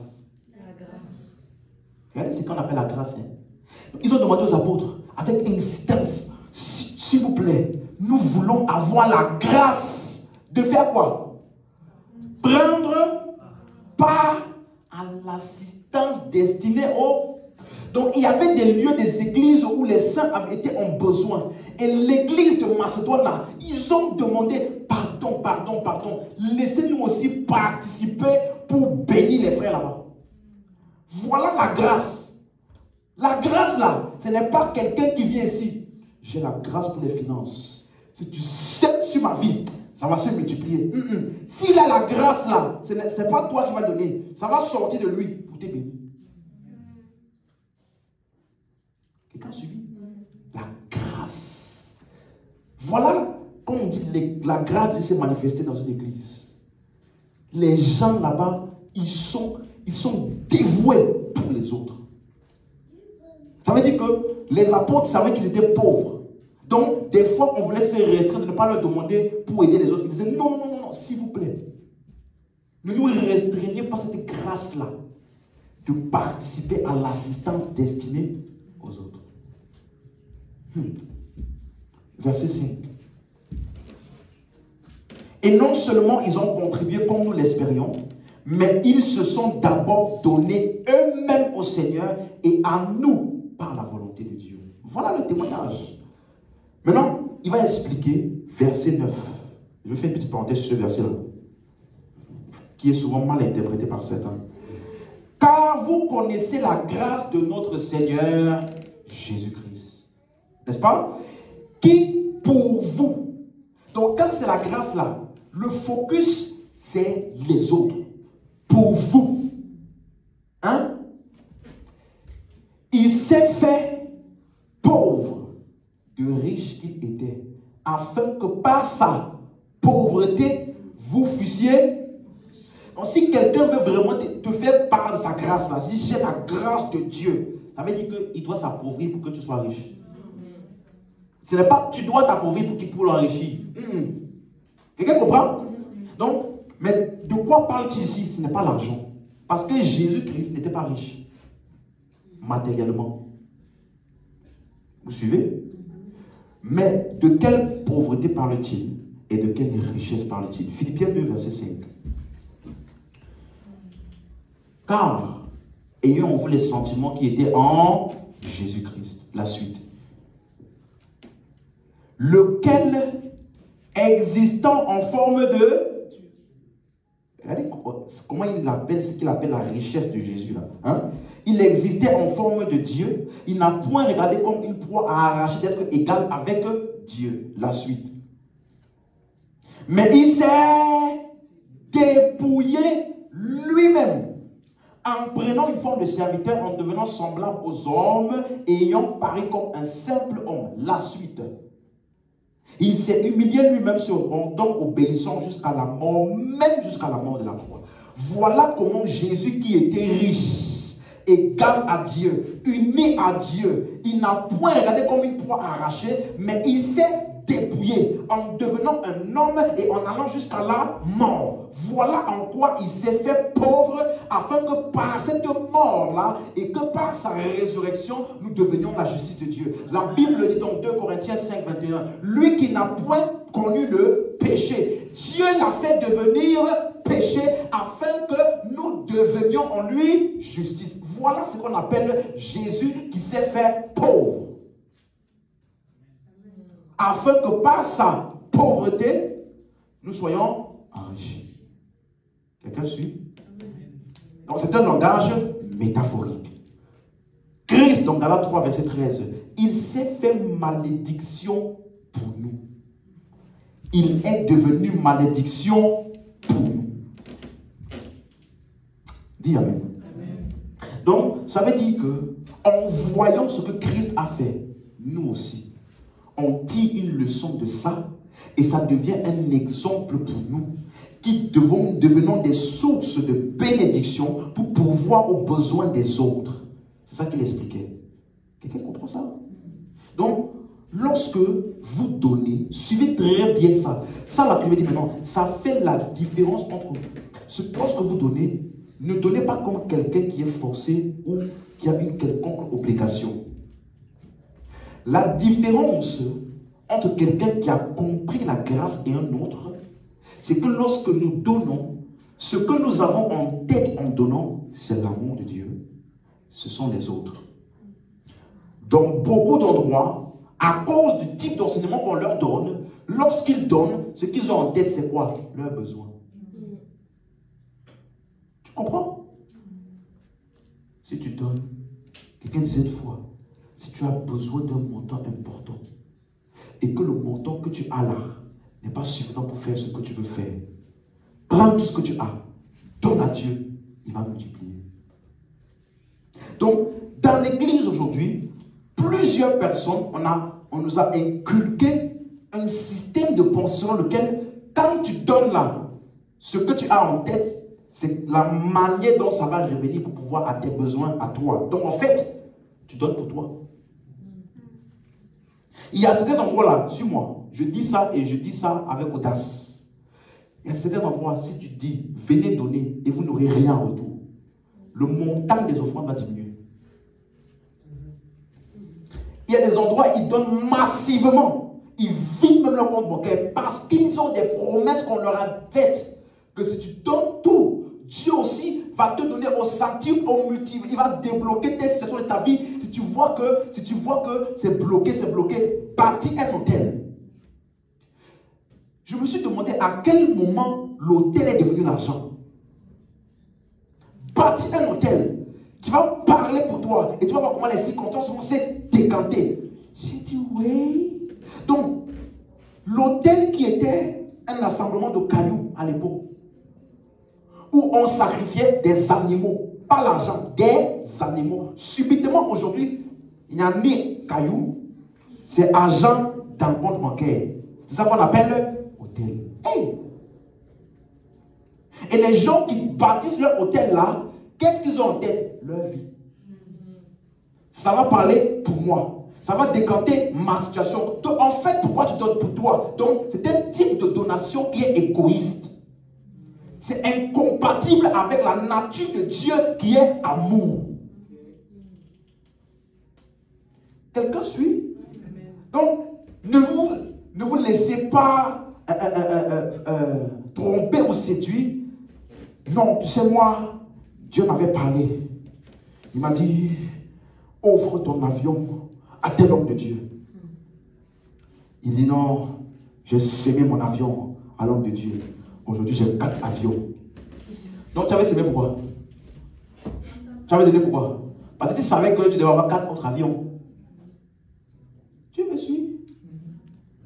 Mais si on te dit donne parce qu'il en a besoin et tu n'auras rien en retour, donc ce que tu vas recevoir en retour là, c'est son merci. C'est le fait que ses besoins ont été pourvus. Voilà notre réponse. Ses besoins, le besoin pour lequel on a donné là a été pourvu. Voilà la récompense. Le nombre de donations va diminuer. Quelqu'un me suit? Regardez 2 Corinthiens 9, verset 7. Que chacun donne comme il a résolu en son, sans tristesse ni contrainte. Quelqu'un comprend? Car Dieu aime celui qui donne avec joie. Bon, c'est mal agencé. C'est celui qui donne avec joie aime Dieu. Tu comprends? Parce que la manière dont tu donnes, nous avons conduit l'amour de Dieu en ce qu'il a donné sa vie pour nous. Nous aussi, en reconnaissant de cet amour-là, nous donnons. Donc ce n'est pas que Dieu aime celui qui donne avec joie. Dieu aime tout le monde. Mais la manière dont tu donnes est une manifestation de l'amour de Dieu que tu as compris. Quelqu'un comprend? Donc, regardons quelques exemples. On va voir comment les gens ont donné. Parce que je suis en train de répondre à la question, comment est-ce que nous donnons aujourd'hui? Ce n'est pas la dîme. Vous suivez? Parce qu'en termes de dîme, bibliquement, c'est inapplicable. Vous suivez? C'est inapplicable. Personne ne peut donner la dîme aujourd'hui. Les gens qui disent qu'ils donnent la dîme là, ce qu'ils donnent là, ce n'est pas la dîme. Amen. Donc, comment est-ce que nous donnons? Avec quelle mentalité est-ce que nous donnons? Acte 2, 45. Acte 2, quelqu'un suit bien? Acte 2, 45. Lisons. Ils vendaient leurs propriétés et leurs biens, et ils en partageaient le produit entre tous selon les besoins de chacun. La suite. Ils étaient chaque jour tous ensemble assidus au temple. Ils rompaient le pain dans les maisons et prenaient leur nourriture avec joie et simplicité de cœur. Voilà comment ça se passait dans l'église primitive. Donc il y avait un besoin. Et tout le peuple de Dieu était alerté vis-à-vis du besoin. Et chacun donnait en fonction de ce qu'il pouvait pour pouvoir aux besoins. Personne ne donnait pour avoir en retour. Personne. Personne ne donnait pour sème, pour avoir la multiplication. Non. Acte 4, verset 34. Car il n'y avait parmi eux aucun indigent. Indigent, ça veut dire quoi? Ceux qui manquent, ceux qui sont dans le manque. Il n'y avait personne. Pourquoi? Tous ceux qui possédaient des champs et des maisons les vendaient, apportaient le prix de ce qu'ils avaient vendu, la suite, et les déposaient aux pieds des apôtres, et l'on faisait des distributions à chacun selon qu'il en avait. Laissez-moi expliquer cette expression, le déposer aux pieds des apôtres. Parce que j'ai assisté une fois dans une église où, le jour de son anniversaire, l'homme de Dieu, il s'est mis devant comme ça. Oh, oh. Et puis les gens sont venus, chacun venait commencer à lancer l'argent à ses pieds. Oh, 1000 euros, 2000 euros, 500 euros. Il était là. Alléluia. Amen. Parce que les gens déposaient l'argent aux pieds des apôtres. C'est pas pied, hein. C'est pas pied-ci. On n'a pas dit au niveau des sandales des apôtres. Au pied d'eux, ça veut dire sous l'autorité d'eux. Ça veut dire qu'ils ont mis ça à la disposition des apôtres pour que les apôtres en fassent la distribution. Vous comprenez? Ça veut dire qu'il y a un besoin, on ramène tout l'argent auprès des autorités, des leaders de l'église pour qu'eux, ils en fassent la distribution à chacun selon le besoin. C'est ça que ça voulait dire. Ce n'est pas, ils sont venus là déposer l'argent aux pieds, apôtre, tu es où, viens vite, je dois déposer l'argent sous tes pieds. Amen. Donc, dans le Nouveau Testament, nous donnons par amour et sans contrainte jusqu'à ce que les besoins soient pourvus. Voilà notre standard. C'est clair? Sans contrainte, par amour, en imitation de notre Seigneur, qui lui s'est donné pour nous. Amen. Un autre exemple. Acte 11, 27. En ce temps-là, des prophètes descendirent de Jérusalem à Antioche. Donc il y avait des prophètes de l'église de Jérusalem qui sont descendus où? À Antioche. Quelqu'un suit? La suite. L'un d'eux nommé Agabus se leva et annonça par l'Esprit qu'il y aurait une grande famine sur toute la terre. Elle arriva en effet sous Claude. Donc il a annoncé une grande famine et la famine est vraiment arrivée. Est-ce qu'on suit? Verset 29. Les disciples résolus. Tiens, moi résolu. Ça veut dire quoi résolu? Ils ont décidé eux-mêmes d'envoyer chacun selon ses... Chacun selon quoi? Un secours aux frères qui habitaient où? Si c'était aujourd'hui, au lieu d'envoyer le secours, vous savez ce qu'ils auraient fait aujourd'hui? Grand séminaire, on va organiser un grand séminaire. La semence audacieuse pour un miracle de 24 heures. J'avais participé à un séminaire au début de ma foi là. L'homme de Dieu, il est venu devant. Il a dit, il y a une grâce spéciale qui m'accompagne. Partout où je suis invité, Dieu m'a dit de toujours donner cette instruction-là. Tous ceux qui veulent expérimenter un miracle de 24 heures, venez s'aimer. Et tu voyais comment il commence à donner des témoignages. Il y a une femme qui est venue. Elle avait un grand problème d'une dette, je ne sais plus combien là. Elle est venue, elle a donné une semence audacieuse. Sa dette a été effacée le lendemain. Donc, si dès que tu entends ça là, si tu es endetté, ça va te parler. Ça va te parler, frère. Et puis, on a commencé à appeler ceux qui doivent donner à partir de 1000 euros au-dessus. Approchez-vous d'abord. On a prié de manière spéciale pour vous. On prie tard. Ceux qui ont 500 euros et plus, venez. Enveloppe. 200 euros, venez. 100 euros, 50 euros, jusqu'à... Moi aussi, à l'époque, j'avais aussi pris l'enveloppe. Frère, qui ne veut pas miracle de 4 heures? Celui qui les avait péché lance la première pierre. Moi aussi, j'avais pris l'enveloppe. Sauf que ce jour-là, il n'y avait pas d'argent. Donc, il a dit, tous ceux qui ont pris et qui voulaient donner plus tard, prenez, mettez quand même le montant dessus, et vous allez donner plus tard. Tu vois, non? Donc, j'ai pris l'enveloppe là. Sauf que, 2-3 jours après, mon cerveau est revenu en place, tu vois, non? Parce que, quand tu es dans l'atmosphère de la salle là, tout le monde pas donné. Toi aussi. Tu ne réfléchis plutôt, si j'avais l'argent ce jour-là, j'aurais donné, franchement. Mais 2-3 jours après, seul chez moi, en contemplant mon compte bancaire, mon cerveau s'est remis en place. J'ai dit, frère, l'enveloppe là est restée chez moi. Peut-être ça approche chez moi même jusqu'à aujourd'hui. Même dans la loi, les pauvres ne donnaient pas. Même dans la loi, les pauvres ne donnaient pas.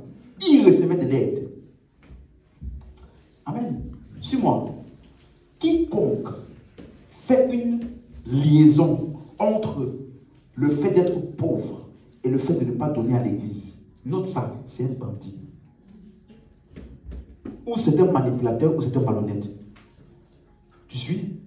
Quiconque fait une liaison entre ta situation financière et ce que tu donnes à l'église, il n'est pas honnête. Même s'il est ignorant, il n'est pas honnête. Parce que dans cette église à qui demande aux gens là, il y en a qui donnent beaucoup, mais qui gagnent quand même. Ça là, on ne va jamais te donner sur le témoignage là devant. Tu vas jamais voir quelqu'un qui va venir ici devant, ça fait 5 ans. Je donne toujours à chaque fois qu'on me demande, mais ma situation n'a pas avancé. Ça là, quand tu vas dire au pasteur, il va dire, oh, tu as persévéré, c'est pas encore le moment de ton témoignage. Reste là-bas, reste là-bas. Reste là-bas. On va venir faire devant seulement celui-là qui a donné, même s'il a donné une seule fois. Et il a eu un changement une seule fois. Lui, là, il peut témoigner. Donc, toute personne qui vient te dire, si tu ne donnes, ta situation, tes finances sont bloquées, c'est parce que tu ne donnes pas assez. Ce n'est pas honnête. Tu m'entends? Ce n'est pas honnête. Personne, de manière honnête, ne peut dire ça.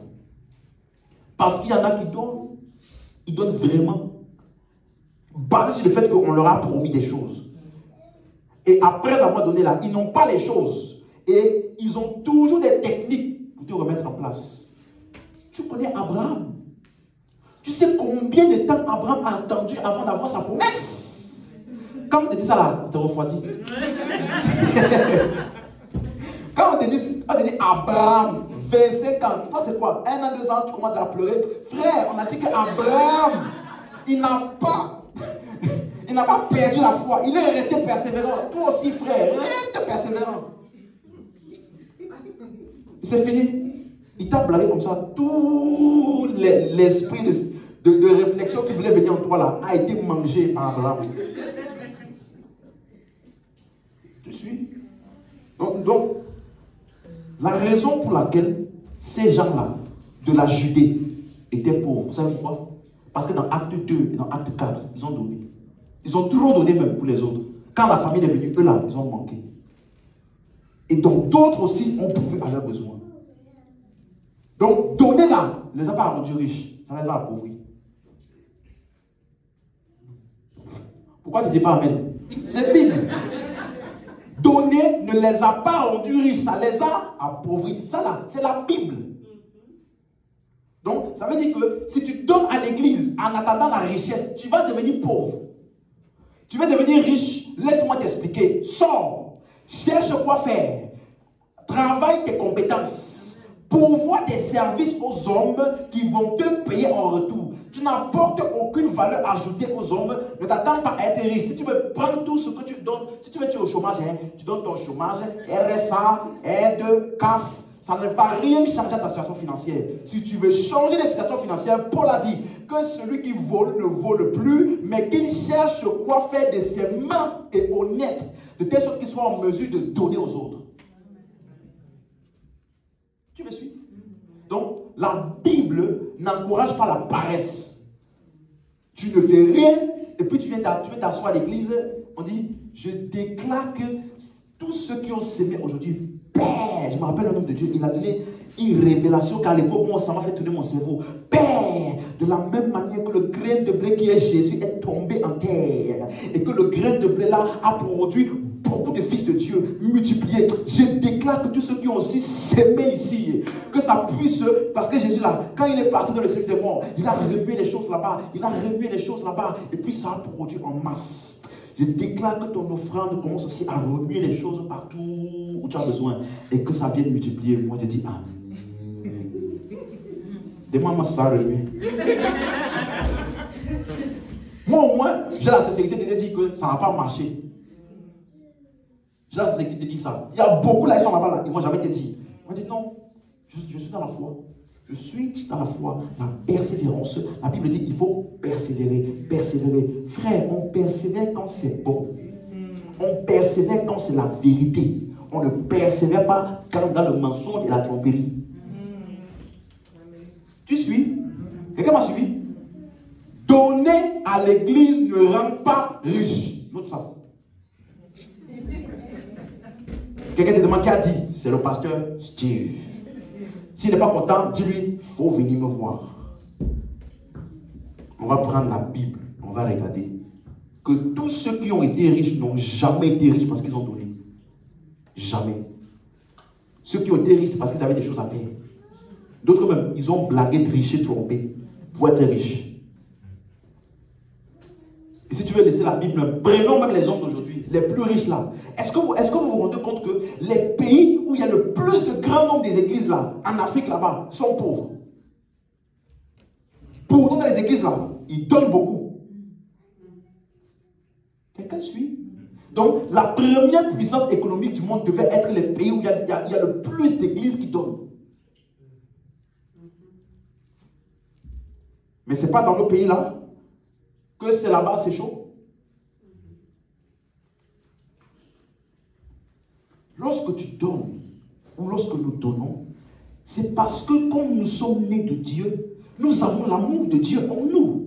Et donc quand nous donnons, nous ne regardons pas à nos besoins, mais plutôt aux besoins des autres. La Bible dit dans Jean 6, lorsque Jésus a multiplié les pains, il y avait un besoin commun. Et on a fait une demande. Qui ici peut donner quelque chose? Il n'y a eu qu'un seul garçon qui a donné quoi? 5 pains et 2 poissons. Mais entre nous, sur une foule de plus de 15 000 personnes, pensez-vous qu'il n'y avait qu'une seule personne qui avait à manger là-bas? Vous pensez vraiment? Qu'il n'y avait qu'une seule personne? Même si là, si je demande, qui ici a à manger, il n'y aura pas seulement une personne. Dans son sac, il n'y aura pas une seule personne. Il y aura plusieurs. Vous suivez? Donc, pourquoi est-ce que ce jeune homme a donné? Il n'a pas donné en imaginant que c'était pour multiplier.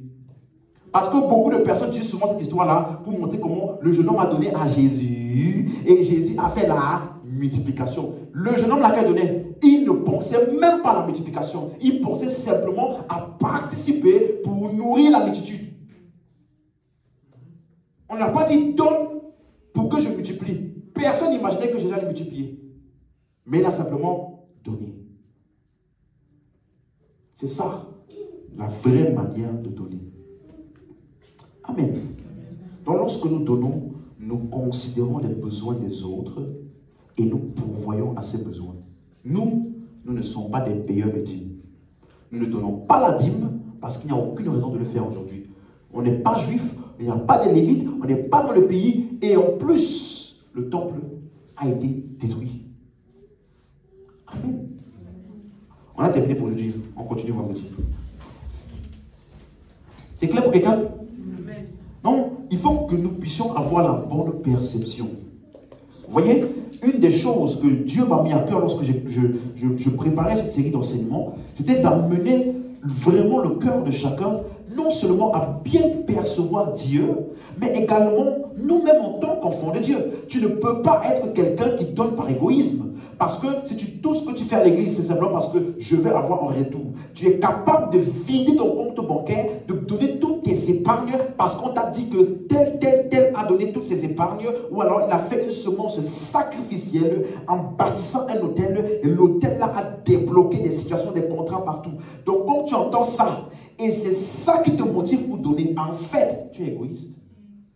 Puisque tu ne donnes pas pour quelqu'un, ni pour Dieu, ni pour quoi que ce soit, tu donnes pour toi. C'est ton besoin là qui te motive. C'est le fait que ton besoin va être pourvu. C'est ça qui te motive à donner autant. Mais est-ce que si on te dit que si tu donnes là, tu n'auras rien en retour, c'est vraiment pour pouvoir les besoins, aux besoins des autres, est-ce que tu vas donner autant?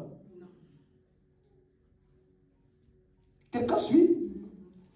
Donc, nous donnons librement, libéralement, de la même manière que notre Dieu donne librement, libéralement. Nous sommes enfants de Dieu et sa nature est en nous. Et comme sa nature est en nous, nous aussi nous donnons libéralement, généreusement. Amen. Pas avec la mentalité de je dois avoir ça en retour. Quelqu'un m'a dit non. Quand tu donnes là, Dieu va te récompenser d'une manière ou d'une autre. Il va te récompenser. Il dit oui, il peut te récompenser, mais c'est là-bas au ciel. Tu veux la vraie récompense de tes dons à l'église, c'est au ciel. Ce n'est pas ici. Amen. Amen. On peut se lever. Ça, c'est le genre de choses quand nous disons ça. Ça peut énerver. Ça peut détruire les business, etc. Parce qu'il y en a certains, ils ne vivent que de ça.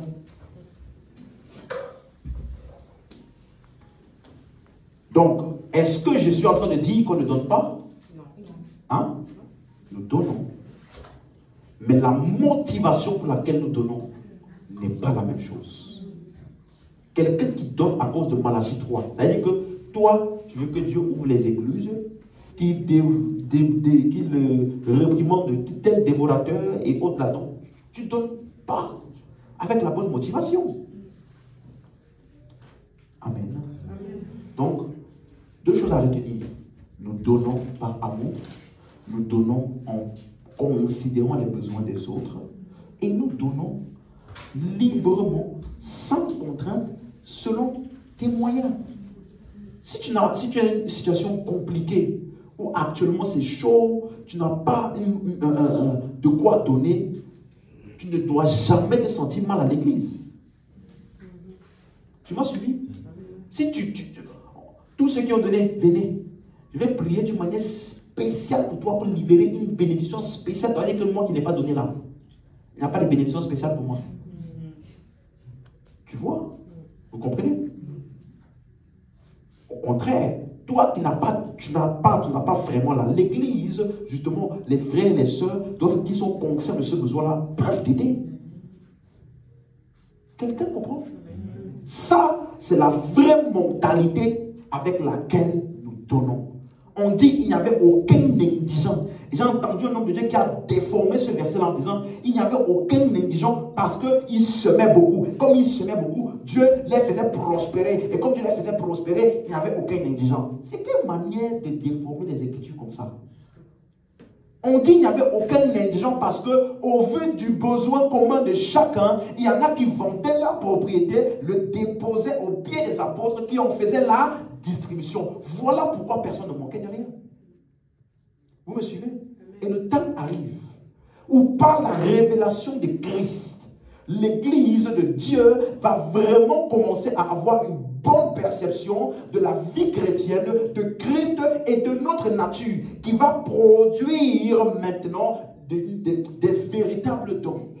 Pas motivé par l'égoïsme, pas motivé par le désir de prospérer, mais motivé par l'amour de Dieu qui nous contraint et qui nous presse à pouvoir pour les autres. Amen. Alléluia. Amen.